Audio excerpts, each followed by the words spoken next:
So I'm hoping that we'll be able to do a little bit of interaction today and just give you an overview of some of the stuff that I've been playing with for quite a few years now. And the beauty of mobile is that it changes really rapidly. So it's hard to get bored if you're interested in mobile learning.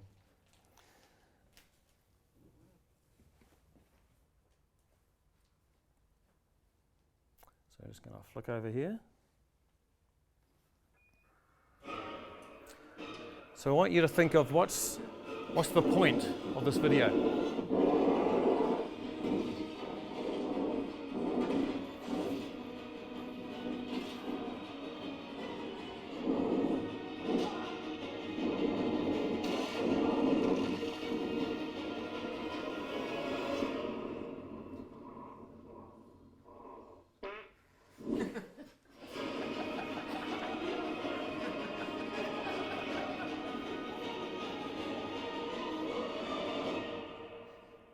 So what's the takeaway?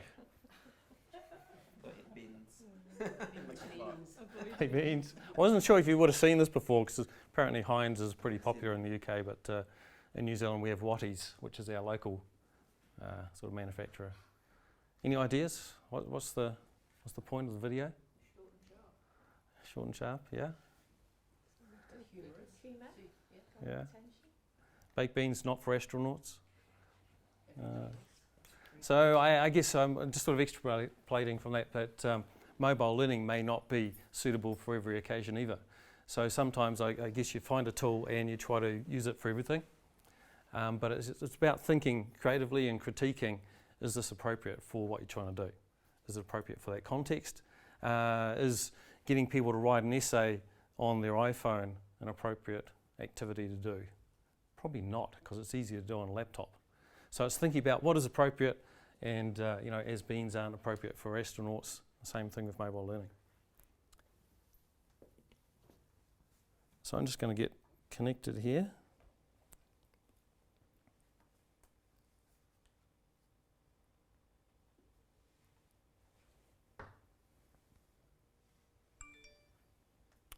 Okay, and someone's tweeting, which is good.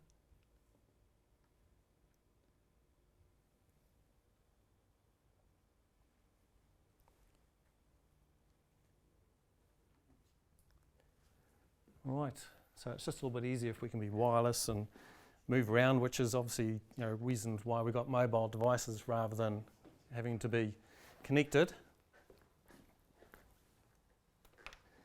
How many people have been to New Zealand? 2. How many people know where it is? Okay, most of you, which is a bit normal for the UK. It's a little bit abnormal for people from the US or Europe normally, but anyway, I wanted to just give you a little bit of an overview of where I've come from, just to give you a little bit of context. So this is linked on that Evernote. So the Evernote is just a whole lot of collection of stuff, and we'll probably get through some of that today, we'll get through some of it later in the week, and if there's something that you're really interested in, hopefully there's something there for you about mobile learning. So this is a Google Tour Builder. Don't know if anyone's come across Google Tour Builder. It's one of their beta tools. And what I'm doing here is opening up the tour that I've created in Google Earth.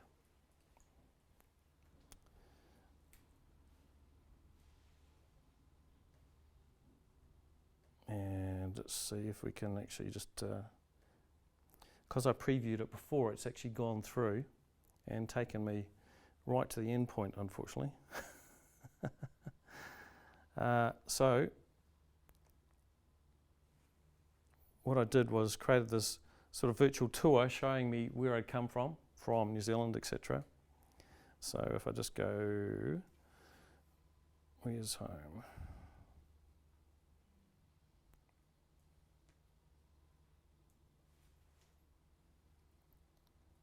Oh, it's not taking me there right now.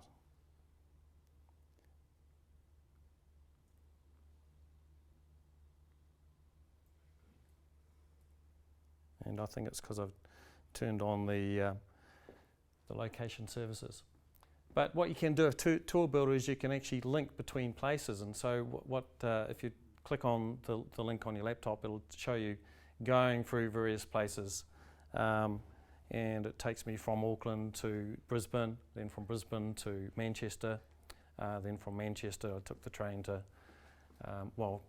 Piccadilly, and I was in Manchester for a week at a conference, and then took the train down to Coventry.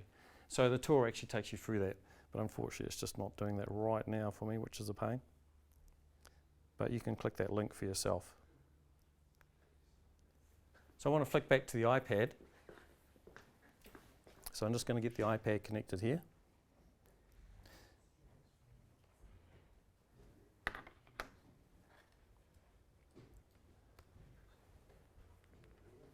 Sounds like we got some, maybe some latecomers.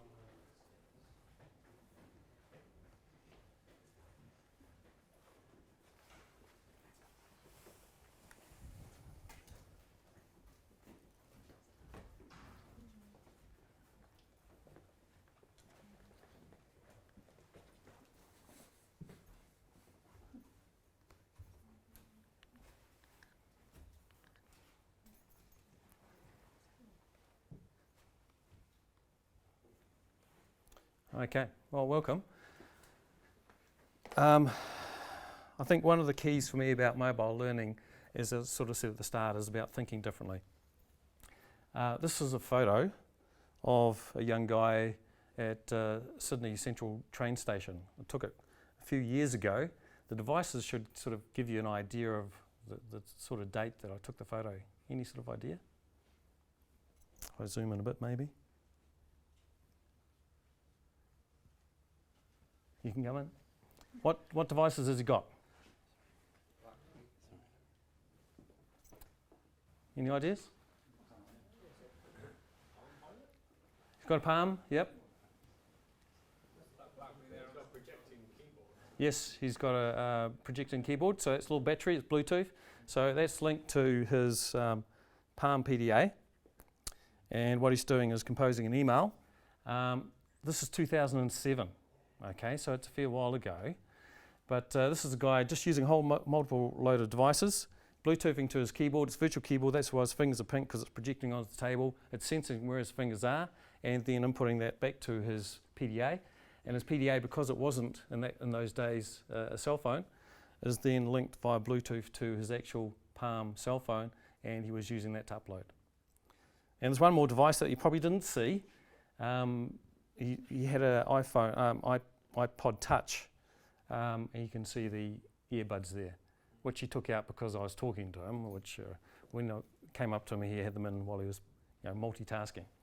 And the last thing that he's got there is his slushy drinking away. So I just thought it was a really interesting photo. This is kind of, I suppose, sort of where I started with mobile learning, was with Palms, Palm PDAs, with the handwriting, touch recognition, etc. But Palm basically exploded, and pretty soon after this photo, Palm basically disappeared really. And of course in 2008, the iPhone came out, and it changed the whole world really as far as mobile learning goes. So QR codes, well, I guess they're one of the easiest things that you can do with camera phones, smartphones, etc. And people use them in different creative ways. So this is a huge one on a billboard, trying to get people's attention for an actual campaign. This is America. And of course the first thing you have to do is actually scan it, to decode it, to find out what it's trying to say. So it's sort of an element of mystery. You can sort of make this a bit of a game type of thing. Maybe it's sort of a hide and seek, or we've done things like get students to actually create a joke of the day, put it into a QR code, paste it on the door, and the only way that you can tell what that is by decoding it. Hopefully it's nothing rude. So of course getting people interacting and doing stuff and scanning actually gets them out of their seat, and hopefully starts to change some of the collaboration in the classroom. So reasons for doing this sort of stuff, well, this is from Eric Mazur. I don't know if anyone's heard of Eric Mazur. He's mainly a mathematician, teaches maths. And after years of lecturing, he decided that he wanted to improve his lecturing technique, and he got some of his students to do this research where what they did was they got several people and put electrodes on their heads and monitored their brainwave activity over a week doing different activities. And you can see the results of that brainwave activity for different types of activities. The interesting thing is, as far as class goes, what's the closest to being in class? Any ideas? Yeah, they're actually far more engaged while they're asleep than they were in class. The closest to being in class was TV, watching TV, which is a completely passive experience. So his takeaway from that was, well, you know, being in a big lecture and people basically going to sleep on you is perhaps not the best learning style. But what he did find was that the brainwave activity went up hugely as soon as he introduced some interactivity into the learning experience. Started asking questions, getting people working in groups, doing stuff in the class rather than just sitting there and listening. And that's what you can do with mobile devices in particular, because everyone's got them, is that you can actually do some interactive stuff. So this is some stats from last year from the International Telecommunications Union. So I haven't updated this, but as you see, basically everyone in the world has a mobile device. In fact, there's more, according to this, by the end of 2014, which has been, there's going to be more cell phones on the planet than people. So we're already there. And the biggest growth is in the poorest countries. It's huge. Another important fact, this is from John Landis, who was one of the Apple distinguished sort of educators who went around the world, showing that there's basically a turning point as far as technology goes in 2013. He sort of likened it to the printing press, the invention of the printing press, where books went from, you know, stuck in monasteries and people having to hand copy them, to once the printing press was invented, everyone had access to books. And it's a bit like the mobile phone. Suddenly, everyone has access to the internet. So in 2013, internet connections on mobile phones exceeded internet connections on desktops and laptops combined.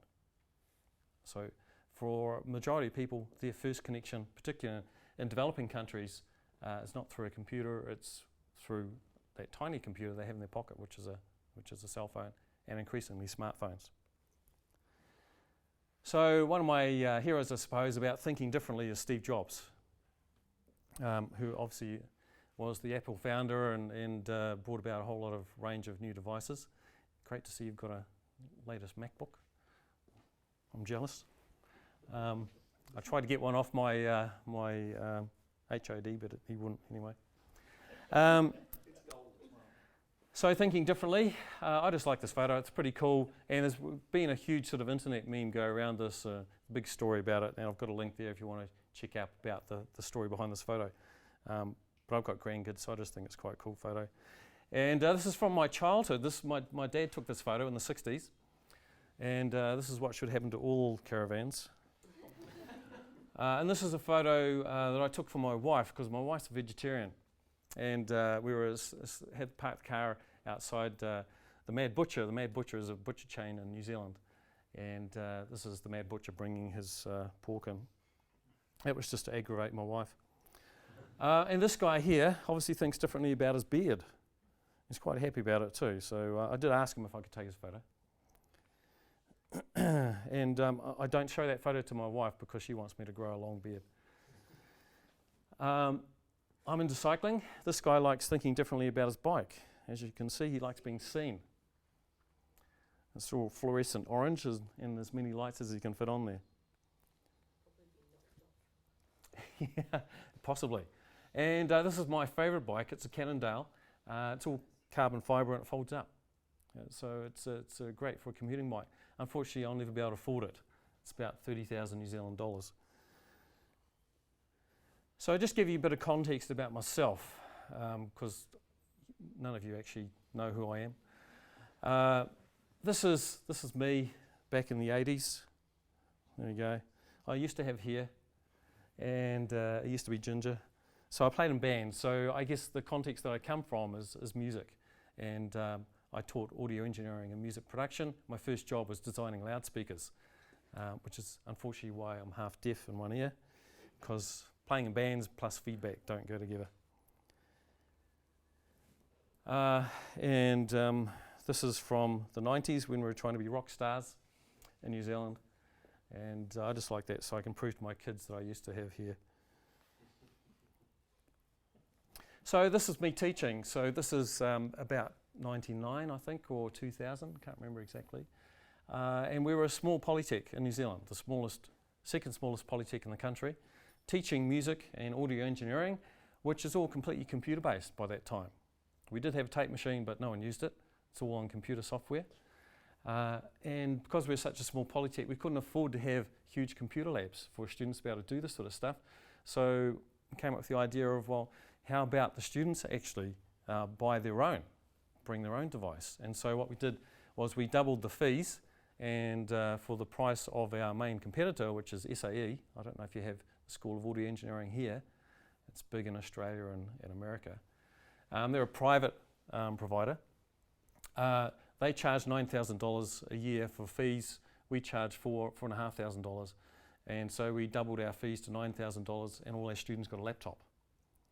So not only did they get a better course, in our opinion, they also got a laptop. And of course, over the period of time, the cost of that laptop went down and down every year. So each year, we just bundled more into that package. So they got a bundle of software, headphones, et cetera, each year. This is, I guess, my experience of what I come from was that I wanted all my students to have a device. We provided the network, and then we interacted with that device in class live. So we'd do stuff on the net. Initially, we shared a dial-up connection and had the first airport, the Apple Airport Wi-Fi device. And then eventually we got broadband, which was a whole lot faster. And you can see they're all hopefully engaged in what they were learning. So moving on a few years, I became an academic advisor. I work with other lecturers now rather than actually teach students directly myself. And we've done a lot of projects with students, in this case contemporary music, and we gave them all iPads and explored what they could do with iPads. So this is when the iPad first came out, about 2010, which is huge for music now. The stuff that you can do on the iPad, because it's multi-touch, you can simulate real instruments like keyboards. It's much harder to do that with a mouse and a keyboard. It's just not intuitive for a musician. But moving your fingers on here and simulating a real instrument is really powerful. And particularly on the iPad rather than perhaps Android tablets, the depth, the integration of the software means that you can get these fantastic, basically desktop level music packages for less than a tenth of the price on an iPad.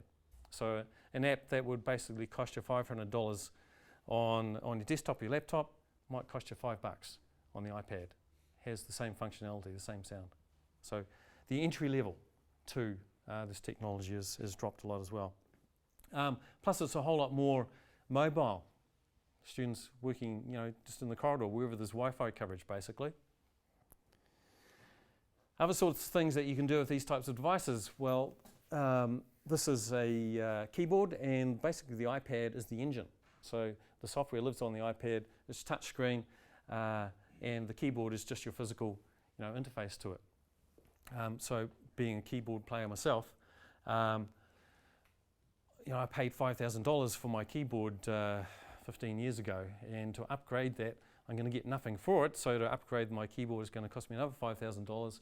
Whereas I can buy this controller here for $500. I've already got an iPad, put a $5 app on it, and it sounds as good as or better than a $5,000 keyboard. Microphones. So you can plug in external microphones, get better sound quality than the built-in mic. You can plug your guitar into your iPhone, so instead of lugging around as a musician, a whole raft of various effects pedals, you can have them all as apps on your iPhone even, or on your iPad if you want it bigger, and you can now buy a Bluetooth select and button if you want to use your feet to change the sounds rather than having to pull out your iPhone and touch the screen. Mixing desks. Well, when I was teaching audio engineering, digital mixing desks were relatively new and hugely expensive, $20,000 or so for a decent one. Here again, the price is way, way down because all the engine and the interface is on the iPad. You plug your iPad in and the dials are just the interface. And so the price of that, the entry level into a digital mixer is reduced hugely. And you can even use it to simulate instruments. So here's my favorite app, which is called Futalele. You might want to download it if you've got an iPad. It is a paid app, I think. Not huge, probably $5. But you can basically play a virtual ukulele. I have tried it over AirPlay, and there's a bit of a delay, so that's what I'm not going to do it live. And in this case, what they do is they sell you this little plastic inset, so you can put your iPad in the end of it and your iPhone in the top, and via Bluetooth it synchronizes, so you use the iPhone to change chords, and then you strum on the iPad. Or if you can't afford that, you just use the iPad and it brings up a little keyboard on the iPad. So I've learned how to play the ukulele so I can teach my grandson, because I play acoustic guitar, but his fingers are too small for the guitar. The ukulele is a bit more user-friendly, but I must say he's better on the Futalele app than the real ukulele. Other things you can do, well, with the screen mirroring type of technology, games can be enhanced. I know you've got a serious games unit here. I'm not quite sure what they do as far as their apps go, but instead of it just mirroring, you can have different stuff on your small screen as to what you have on the big screen. So the big screen is basically the immersive environment. And the small screen is your controls. So it's like instead of having to have the thumb controller, you've got a touchscreen controller. Huge for a whole range of apps. It's just developers are a little bit slow in sort of realizing that potential. Some of the other things that we do, so moving beyond music now, just because that was my background, we can use these tools to connect. So this is an example of a Hangout, a Google Plus Hangout, and you might recognize one of the people there. She's looking a little bit thinner there than she currently is. That's Helen Keegan, who's been working with the DML. And we actually worked with Helen probably from about 2010. And I met her at the end of 2011. So we actually worked together for over a year before we actually met physically. We met over Google Plus Hangouts and Skype virtually before we actually physically met. So being able to connect across the world is huge. So these people from all around the world, Max in Germany, Dan in New Zealand, and this is his class here. And in fact, this is me here. And I've just got the camera facing out the window of the train because the time of day when this hangout was, I was actually on my way into work on the train. And so I could connect on my iPhone and still participate. I felt like a bit of a muppet, so I didn't actually say anything, so I didn't look like I was talking to myself on the train, but I was able to listen in. And this is another thing we can do with mobile devices, which you can do on a lot of things now, is create panoramas. So this is Finland, and it's just a square in Finland. And of course I was taking this nice panorama, and then the lecturer that I was working with, who was there, obviously managed to get himself as a selfie in the panorama. So as far as photography goes, they're huge, smartphones, and what you can do as far as photography goes. I'm sure you know a lot about that with what Jonathan Worth's done. This is an example of students using wireless presentation to present a project. So one of the first times that we got our students to do this, set up an Apple TV, and our wireless network at this point didn't actually support AirPlay mirroring. So what they actually did, as you can see, they've got their iPhone there, and they turned their iPhone into a hotspot and used that to wirelessly connect and use their own data. Now we've basically worked with our IT department to open up AirPlay mirroring right across our whole network, which might be something you need to do here too. And with AirPlay mirroring, we can have multiple devices. So here's me and a few lecturers exploring us all connecting at the same time. So as far as learning what you can do with mobile devices in different contexts, it's not a one-size-fits-all. And so what we try to do is actually create communities of practice. And this is one of the projects I had in around 2009 with product design students and lecturers. And we just get together each week, explore ideas, what could we do that was appropriate to that context, rather than, here's a cool app, let's just muck around with it. It's more like, well, what's appropriate and what can we do in that context to communicate with other product designers, to be able to share students' work, to be able to showcase their work, put it online, etc., etc. And this is my boss here, Stanley. I don't know if anyone knows Stanley. And Laurent features in a lot of my videos, snapshots. He's French, but he has been in New Zealand for about 10 years. He's a graphic design lecturer, but really into trying new things and new ideas, and so we do a lot of projects together. Journalism. This is my second office, which is a coffee bar called Remedy Cafe. It's about a 5-minute walk down from my office, and it has really good coffee and it has free Wi-Fi. And all the lecturers that I work with, I give them iPads or iPhones if they don't have them, and so we can meet anywhere. So we get out of the office, we go down to coffee, we have a coffee bar, have good coffee, sit around the table, brainstorm ideas, and actually use the devices in a real-world context, which is really important. And from that experience, hopefully they can start thinking about how they can bring that back into their teaching and into their class. So for me, community practice is a powerful tool for bringing about change. You can see this is a bit of a setup for a magazine that we did. The 3 journalism lecturers there, we've worked with each other for a few years now.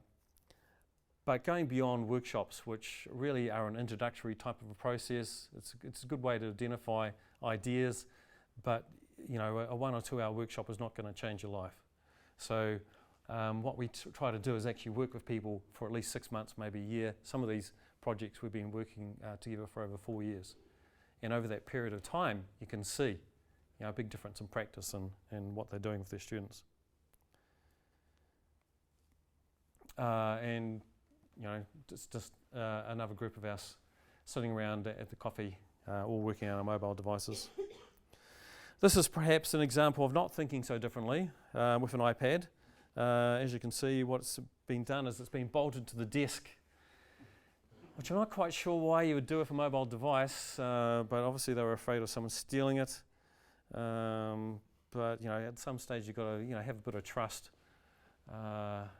And if stealing an iPad is an issue, maybe students should own their own rather than you having one for a class. So not thinking differently. And what can we do with them? Well, just like I'm doing here, you can actually present from them. It allows you to move around and interact, etc. This is a bit of an earlier photo. This is one of my nephews, and this is an iPod Touch. He was about 8 or 9 at this stage, and basically all I had to do was give him the iPod Touch, and he was away. It's just intuitive. The touch interface is intuitive for kids. They don't even conceptualize it as a computer. So he's now at high school. He's got himself a MacBook Air, etc. And so basically the computing and digital world is just part of his life. This is one of my nieces on the train using the iPad. This is my grandson, and he's sort of emulating playing on the piano. He can't really play the piano yet, but he likes banging the keys. And here he is, 2 years old. His name's Seth. But as far as his world goes, an iPad is just part of his world. It's always been there. So the first thing he asks for is when we turn up is Gramps, iPad. He wants the iPad and he wants to have a play, and we let him have a play for 10 minutes, and then he has to go and do something else, or else he gets grumpy. And so he has a folder of his own apps on the iPad. They're all interactive type apps, so he's playing like the Lego train, and he's making the train go round and round and do things, racing apps. His favourite things at the moment, because he's almost 4 now, so this is when he was 2. He loves more sort of animal type apps and listening to different types of birds, sort of more sort of National Geographic type stuff, where he's actually discovering things. And there he is, so he jumps into bed with us and uses the iPad, as long as he's good.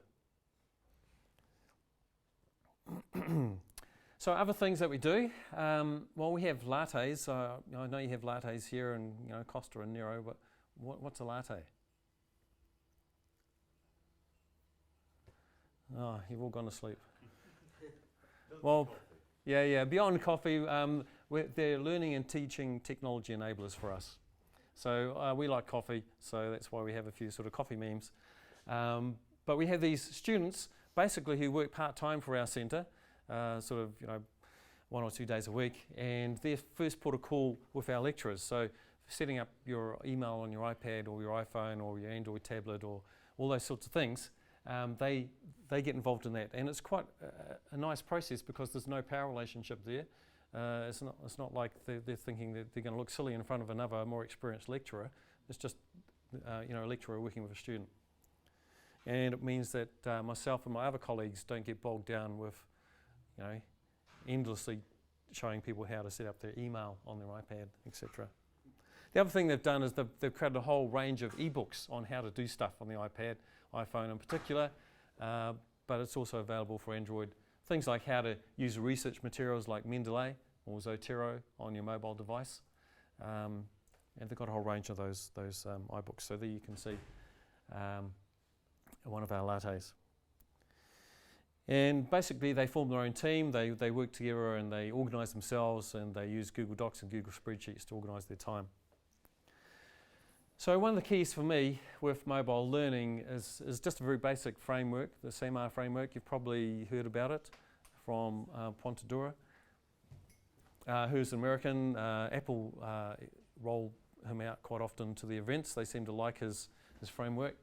But it's a very simple sort of rule of thumb framework as far as conceptualizing what you can do with, in this case, we're applying it to mobile devices. It's about any educational technology, so moving from substitution towards hopefully redefinition. So the idea is, initially most people start with, well, I've got an iPad, great, I can put my PowerPoint on there.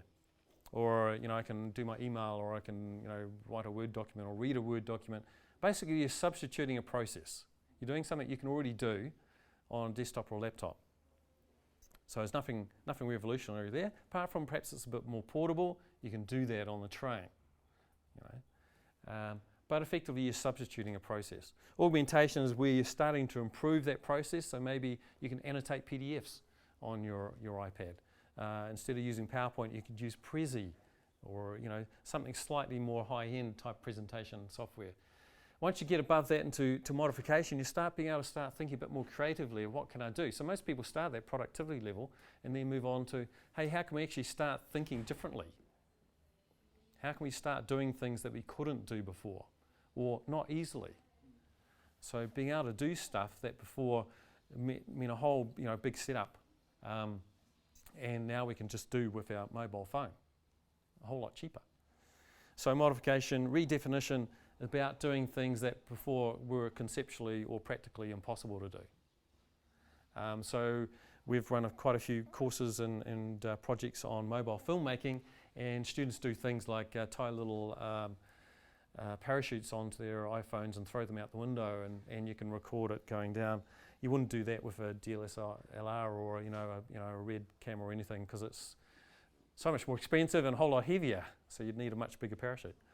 Or they put them inside plastic bags and go in the swimming pools and record stuff underwater. They tie them on the end of sticks and run with them. So instead of having to have set up train tracks and have cranes or have a drone for capturing action, you can just tape your iPhone onto the end of your stick. Some of them have taped them onto their feet, so they can actually get an experience of what it looks like when you're walking, etc. Doing stuff that before was either really expensive or impossible. And I quite like this Dilbert cartoon about PowerPoint. I think PowerPoint really is to blame for a lot of basically where we're stuck with as far as education goes. I know some people use PowerPoint very creatively, but not many people. So basically I refuse to use PowerPoint and try to use other tools, which I'm trying to demo to you, but nothing too exciting so far.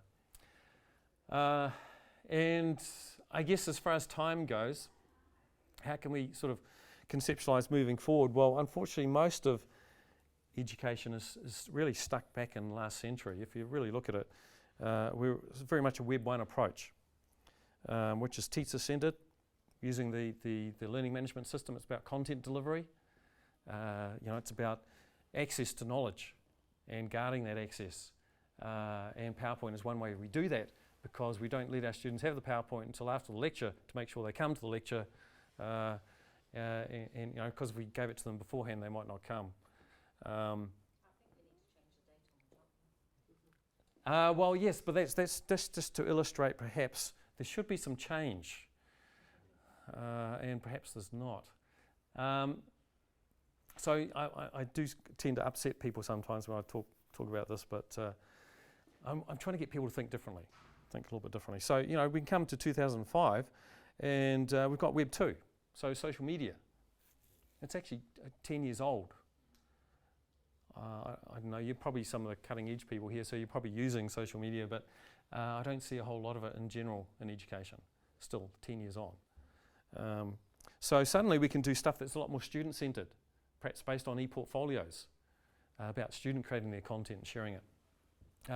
Student-generated content, perhaps a modification of processes moving from PowerPoint to SlideShare, where you upload your PowerPoint, it's shared online, students can actually access the link beforehand or during class and go back and forwards between slides. So I've given you access to my actual folder of slides here, so that if you got bored with my presentation or you missed something, you could go back to it and flick through it yourself.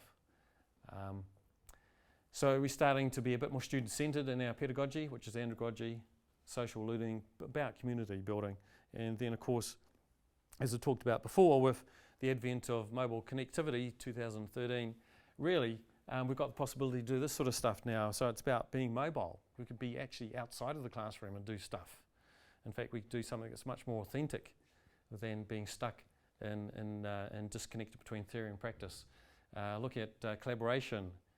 Effectively, your mobile phone is a collaborative tool. You ring people on it all the time. How can you use that in an educational context? Maybe they ring up an expert and do an interview on their phone or something, or Skype or Hangout. Social media and mobile blended together. So, basically all the social media platforms are now mobile friendly. There's going to be an app for just about everything. If not, there's an HTML5 version of that site, which is friendly across all platforms. So we're not just talking about iPads and iPhones here. We try to talk about tools that are device agnostic. So we choose social media and platforms that work on all devices, or as many as possible. If you've got a Windows device, you may be a little bit sort of excluded from some of the cool stuff. But that's life with Windows. But certainly Android and iOS, there's going to be an app for everything, effectively. Some of the really, really cool in-depth stuff, like some of the music stuff, there isn't, just because you can't code to that level with Android, or at least not effectively across multiple devices. With the iPhone or iPad, you've only got one device to code for, and you can make it work. So looking at pedagogy, I don't know if you've heard of pedagogy, but it's about student-directed learning, about the student actually coming up with ideas and projects and defining those projects and being a whole lot more involved in the learning process, being more active. And this is a table, and there's too much stuff there to read on the slide, but you can look at the link yourself. So what we try to do is really map what we do as far as the SAMR framework goes, which is moving from substitution to redefinition, with the idea of different pedagogies, moving from a teacher-directed pedagogy to a student-directed or student-centered pedagogy, and how those line up. And what that means as far as the course go, about the location of the control, about the cognitive environment, how that lines up with creativity. So a lot of the stuff I do is in creative arts, just because that's my background. It's a little bit harder to conceptualize in some of the more knowledge disciplines, but it is possible. It's just really thinking differently about that. So I guess trying to strike a balance between theory and practice and cool stuff in a presentation is quite hard, but this is another link to basically what we call our mobile social media framework, which if you wanted to scan that, it's another whole Evernote note which just goes through some of our research that you can read if you're into reading really boring journal articles, etc. So we have got quite a lot of research based around what we've been doing. It's not just having fun and playing. So there's three kind of key elements that we've sort of discovered over doing a whole range of projects in different contexts. So one of them is really modelling the use of these devices. So you as a lecturer, if you say to your students, okay, I want you to come up with a project using your mobile phone, but you never model that process yourself, you're implying to the student that what you're trying to get them to do is not actually that important. or because you're not showing them.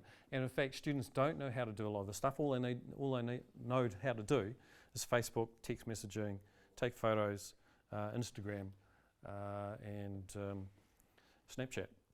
And that's about it. And we'll show you some results of student surveys if I get time soon to prove that. But effectively, over the last 7 years, that profile hasn't really changed. There's a few new different tools, like Facebook's really taken off, and obviously Snapchat. But really what students do is not a whole lot of creative stuff with their devices.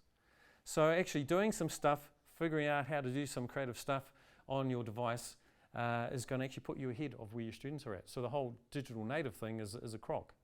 It's a load of rubbish. Their knowledge of how to do stuff is very, very limited. And the way to find that out is just to ask them. So do a survey. Redefining pedagogy, so not trying to do what you're already doing. Take the opportunity to actually be a bit more creative in the way that you interact and thinking through. Do you really need that exam?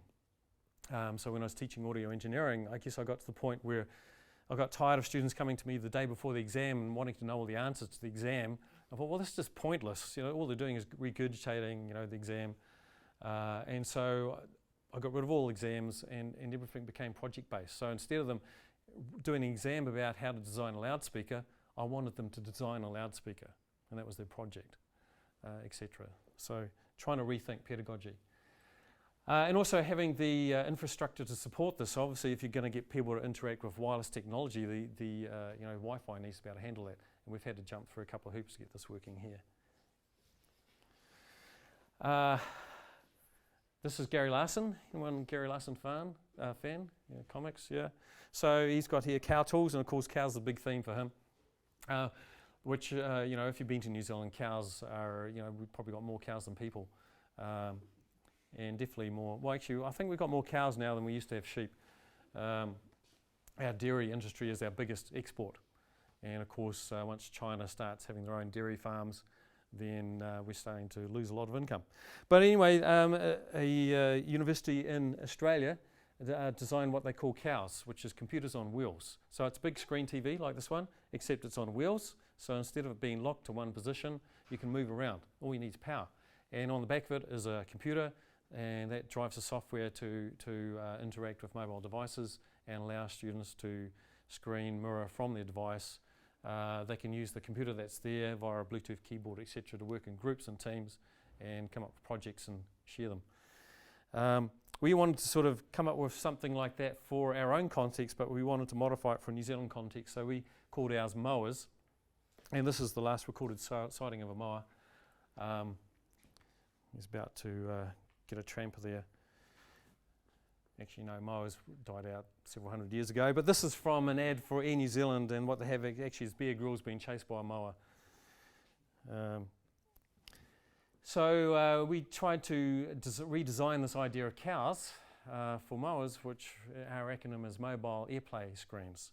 So I sort of squeezed that into mower, but so not having a computer on the screen. The computer is your smartphone or your tablet. Why do you need another computer? It's just a waste. You've already got a computer. All you need to do is to make the screen bigger, because the limitation is the size of the screen. So we went through a sort of a design thinking process on how to develop these, and came up with our own design. We've got a product design student who had just finished his course. You can buy them, of course, but they're thousands of dollars. So our key point was every item had to be less than $1,000, because that's our CapEx limit. So anything beyond that, we've got to go into the huge process of getting it into our budget for the year, which is, as you know, a pain in the ass. So if we can get each individual item under $1,000, then we could do this just out of our normal budget. And the stands, the commercial stands, which are all metal and really clunky and heavy and ugly, cost $1,500. So there's no way we could do that. So we designed our own in partnership with a student. He used laminated plywood, and it actually looks and feels so much nicer than the commercial metal ones. So we end up with a flock of mowers.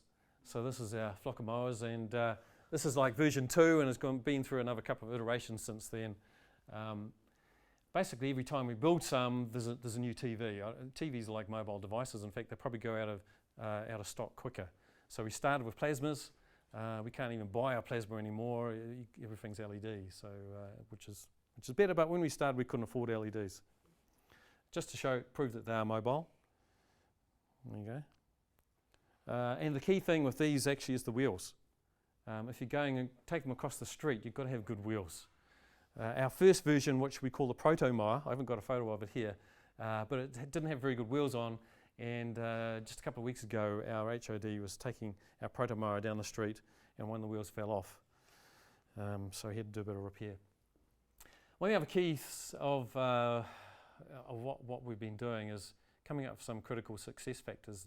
We've got a local artist called Tin Man, or Tin Man is sort of his meme, and he's got 6 sort of critical success factors here, and this is just a bit of fun. That's kind of one of my favourite ones, but the real ones are actually published in BJet.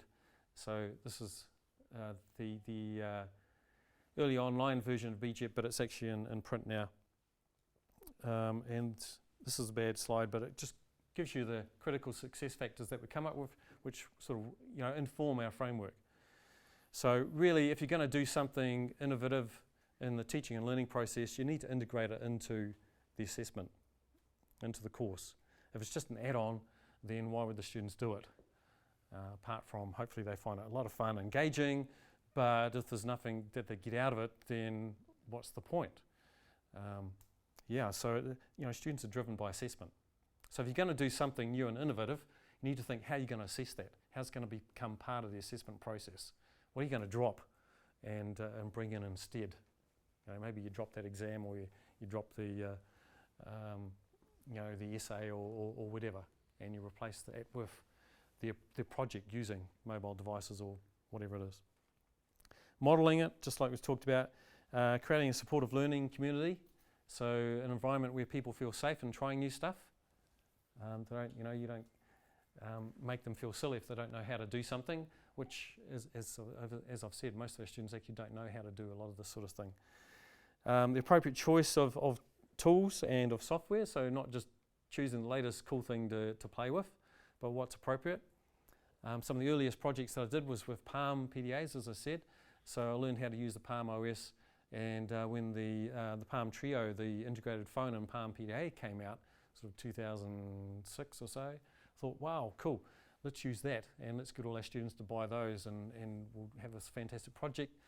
They absolutely hated them because it was such a clunky blimmin' phone, and the camera on it was absolutely rubbish. It's like a 640 pixel camera, and so they said, no, we don't want to use that. We want to use a Nokia phone, which has much better camera, and it's cool because it's got the flip out keyboard, etc. And so we went to Nokia's. Of course, this is pre-iPhone. So you sort of learn from your mistakes. It's not really about just what do you think is the coolest technology to use. It's about what's appropriate. So think about what is appropriate to your context. Having technical and pedagogical support, I guess that's my role in most of the projects. Having the teaching learning background and the technology there to be able to support people in doing stuff, and having a sustained interaction. So that's why workshops for me don't work. It's about working alongside people, mentoring them, being in class with them the first time they try something. So if it falls over, I can troubleshoot it for them, etc., etc.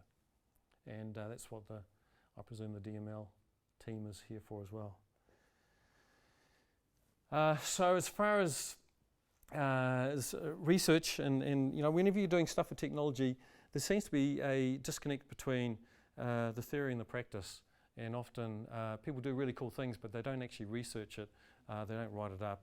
There's no real sort of research background or real rigorous critique behind what they're doing. So what we try to do is really have a research methodology behind what we're doing, and build into all of our projects the scholarship of technology enhanced learning, which is really bringing in the scholarship of teaching and learning into the 21st century. So you might have heard of Boyer, who came up with the idea of SOTL, or Scholarship of Teaching and Learning, which is trying to sort of say to people that reflective practice and research on that practice is valid research output, and you can not only get research output but become a better teacher, while updating that for educational technology. That's basically what SOTL is. So using a educational design research framework or design-based research, it depends, what you want to call it, same thing, which is effectively sort of like an iterative process. So being informed by research, by, in this case, overall projects we've done, our social media framework, so we've come up with that sort of guidelines of how to do stuff, so that informs our curriculum design. Recently, we've really tried to sort of use rhizomatic learning as a bit of a framework, which is sort of decentralized, so it's more student-focused, student projects, and your role is not one of content deliverer or the gatekeeper of content, but one of designing the experiences for your students. So it's quite a different approach, and your role becomes designing triggering events to get them thinking, to think, hopefully get them to think differently. So that's the practice. And then finally, the critical reflection is writing up those experiences, at the end of the project, getting feedback from your students, evaluation, etc. Other things that we've done is form global communities of practice, and this is one that ran for about 4 years. And once again, you can see Helen there. This is before she joined DML from Salford. She's still part-time at Salford. So I first met Helen online in 2010, looking at the ALT conference and just reading about what she'd been up to. Put a comment on her blog. Thought, hey, we're doing some mobile filmmaking stuff here in New Zealand. How about we collaborate? And that just started a conversation. And then we got Helen as an external global expert to Skype into our class of mobile filmmaking. She showed some of what she'd been doing.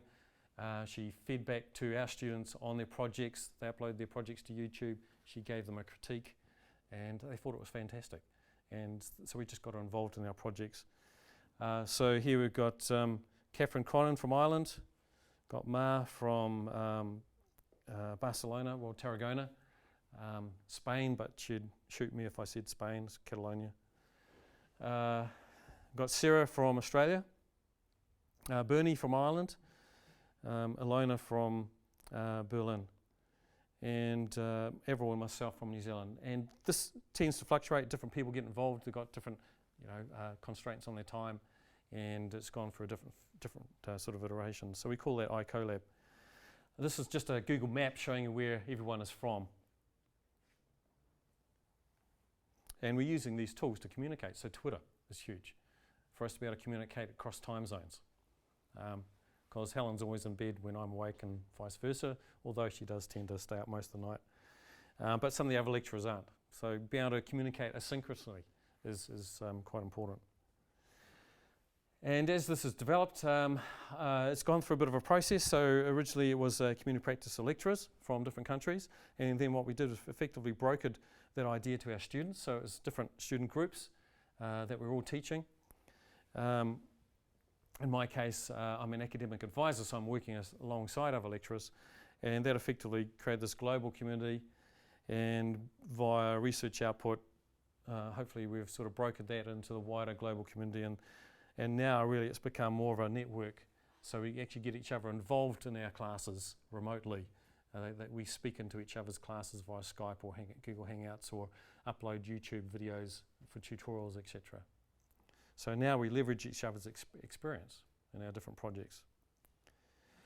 This is one project that Laurent and myself undertook, which is reinventing a graphics design course to focus on, rather than pen and paper, on our students creating a digital profile and looking at Behance as an online e-portfolio. Behance is now owned by Adobe, so anyone who's into graphics design should probably be on Behance, because the biggest graphic design company in the world now owns Behance and integrates that into all their products now. So the Creative Cloud is just a one button press to stick something straight out of Photoshop or InDesign straight to your Behance profile and share that with this online community where there's actually a lot of critique going on people's work. And so we got students to set up their Behance profiles. We gave them a core set of tools. So these were our triggering events, I suppose, our ecology of resources as far as rhizomatic learning goes, and that's what we got them to sort of work off. So as far as text goes, we got them using Twitter, Storify, As far as community goes, we've got them using a Google Plus community, sort of as a course hub instead of the LMS, a bit more open. It meant that bringing people in like Helen and Alona and stuff to speak into a class, we didn't have to give them passwords into Blackboard and jump through huge hoops to get that happening. Their profile, sort of using Behance and Instagram with video, we got them to use Vine, and because the graphics design students, Vine's only 6 seconds of video, but the really cool Vines are basically animations. A 6-second video is pretty boring, even if it's 6 seconds. But if it's an animation, you can do some really powerful stuff. And so we got students to actually create basically a commercial of their own product, of their own skills using Vine, and they had to do that in 6 seconds. And so there's a lot of animation. YouTube, Vimeo, Viclone is collaborative video. And they had to document this process in a WordPress blog, which is, for most of them, the first time they've done it. We have a national project as well, which is funded by an organisation in New Zealand called Akaroa Aotearoa. It involves 6 institutions across the country. And that just gives you a snapshot of them. There's 3 polytechs and 3 universities, and we're all exploring the impact of mobile devices with various contexts for learners and obviously for the lecturers as well. And this just gives you a bit of an idea of where those are. Across New Zealand, there's the New Zealand map. We have 2 islands. The North Island, which is probably a lot more like the UK than the South Island. The South Island, we have a series of Alps, goes right for the centre. Huge Alpine range, and then it goes out to sea, out through the middle of the North Island. So it's probably a bit more like Switzerland as far as the environment goes. Really nice lakes, great place for tramping, etc. So we've got Polytech right down the bottom, got a couple in the middle, and then a couple at the top. Finally, one of the projects that I'm really excited about at the moment is really trying to take this idea of communities of practice to upscale it beyond the physical communities of practice, and looking at the idea of CMOOC to be able to do that. So CMOOC is a connectivist MOOC, which is really about connecting people. It's not about content delivery, which is your ex-MOOC, your Coursera, your edX, etc. It's just another way of delivering content. You pay your fees, you get the content, you pass the exam, you get your certificate. With a CMOOC, it's about the interaction, it's about the community, it's about building bridges, and once again about, as far as the design of it goes, creating triggering events to get people thinking and collaborating. So in this context, we developed an ecology of resources, which is based around Google Plus for the community, Twitter for communication, and using hashtags. So if you want to be involved in this at all, our hashtag is #MossaMelt. #MossaMelt for mobile social media learning technologies. And if you want to tweet anything and become part of this CMOOC or part of the project or follow it, just use that hashtag. And we also use that hashtag for all other social media as well. So YouTube videos, Vine videos, etc. That gets put into the title of the content. Participants create their own blogs. We have a WordPress site hosted, set up for people to sign up, because stuff that we can't do on WordPress.com. And then we have a WordPress.com basically with our triggering events, just so it's as open as possible. So that's that was supposed to be the intro, but we've pretty much used up our time. So I guess what I wanted to sort of segue into was what I'm here for the next 2 weeks is to be available to work with anyone who's interested in anything that I've sort of talked about, anything to do with mobile learning, augmented reality, virtual reality. Obviously my expertise is around mobile.